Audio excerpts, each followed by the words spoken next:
Hello and welcome to the short Vort on Parshas Lech Lecha. Why were the Imahos, our four foremothers, why were they all beautiful?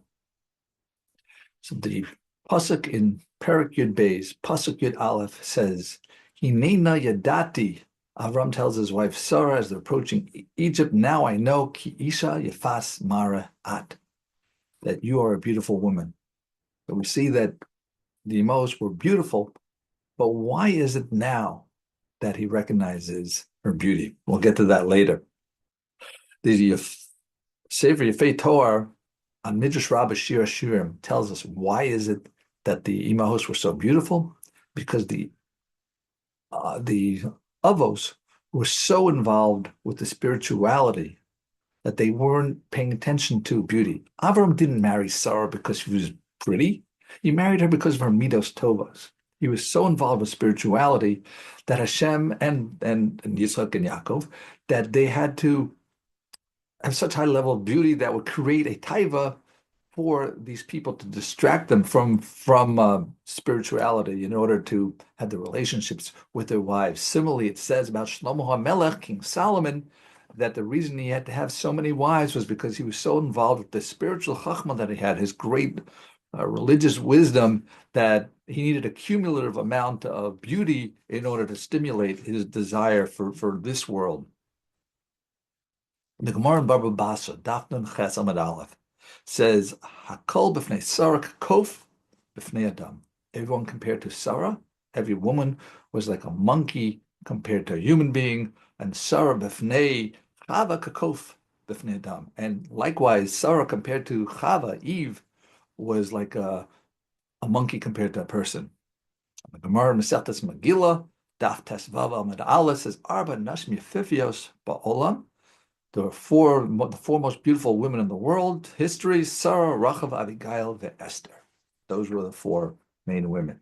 But why is it now that as they approached Egypt that Avraham Avinu recognized his wife's beauty? So I'll share a few answers.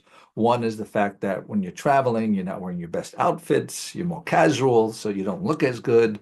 After a long trip, get off the airplane or the ship or traveling through the desert to Egypt.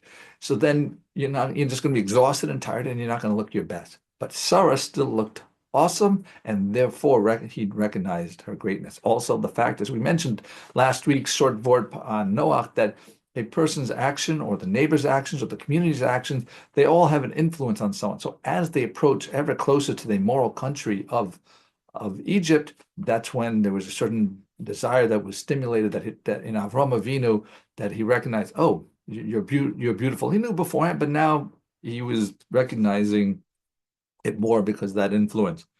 And the Vilna Gaon says that, quoting Chazal, tells us about that Esther had a green complexion. She wasn't naturally beauty, but Hashem gave her a certain chen, a certain charm, that is called Yofi Shel Chesed Me'es Hashem. That is a beauty of kindness that Hashem granted her.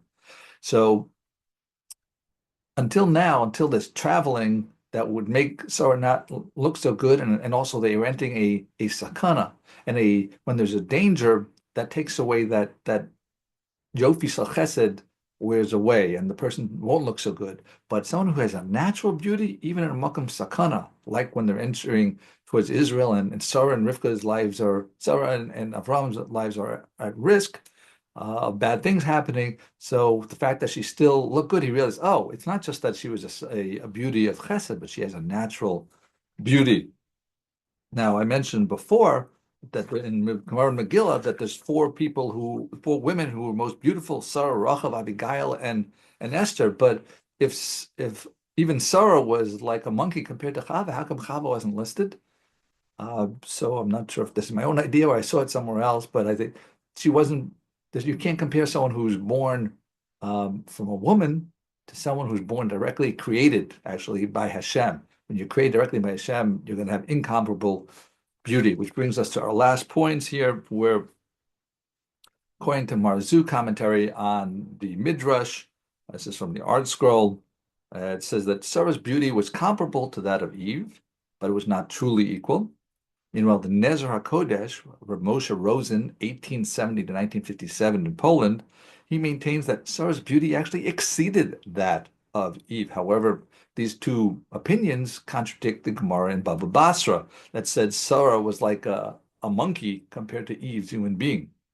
So how do we answer this? The Nezer HaKadosh, he answers by explaining that Chava had two different levels of beauty. She had an original beauty created by God, a transcendent beauty, and that was incomparable, miles beyond anyone else. However, after the sin, after the Eitz Hadas, then Sarah lost that level of beauty. So as compared to the first beauty, Sarah was on such a lower level compared to that perfection beauty that Chava originally had. But once there was a sin, then Sarah was either comparable or even possibly exceeded that lower level of beauty. And there we have it. So we know that the Imahos were on a very high level, and Hashem needed to make sure that they were beautiful, and to teach us these different lessons. So thank you for listening. Have a wonderful week and a wonderful Shabbos.